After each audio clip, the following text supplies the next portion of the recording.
పరిపూర్ణానంద స్వామి seat ఖాయంగా వస్తుందా? ఇది మరొకసారి ఇప్పుడు చర్చకు వచ్చిన కారణం ఏంటంటే ఆయన హిందూపురం కాన్సన్ట్రేట్ చేశారు.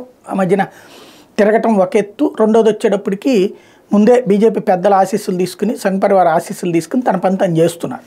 ఈవెన్ మొన్న జాబ్ ఫెయిర్ లాంటిది పెట్టి ఈవెన్ ముస్లింలు కూడా ఆ ఏరియాలో ముస్లిం సామాజిక వర్గం ఓట్లు కూడా బలంగా ఉంటాయి కాబట్టి వాళ్ళకు కూడా ఉద్యోగాలు ఇప్పించారు. తద్వారా అక్కడ అందరినీ కలుపుకుని పోతూ ఉన్నటువంటి పరిస్థితి అయితే ఉంది.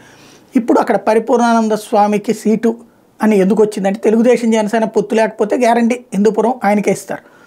పొత్తు ఉంటే ఏంటి, అక్కడ అనంతపురం సీటు తీసుకుని హిందూపురాన్ని తెలుగుదేశానికి వదలాలన్నటువంటిది బీజేపీలోని ఒక సెక్షన్ కోరుకుంటున్నటువంటి సందర్భంలో కూడా పరిపూర్ణానంద స్వామికి వచ్చేటికి అమిత్ షా అండ ఉంది అనేటువంటిది ఒక ప్రధానమైనటువంటి చర్చ. ఎందుకంటే క్రిందటిసారి 2014 ఎన్నికలప్పుడు 19 ఎన్నికలప్పుడు అమిత్ షా కోరిక మేరకే ఆయన దాదాపుగా 50-70 సభల్లో హెలికాప్టర్ కూడా అమిత్ షా ఇస్తే 10-20 సభలు అనుకున్నది కాస్త దాదాపు 50-60 సభలు పూర్తిగా తిరిగినటువంటి పరిస్థితి.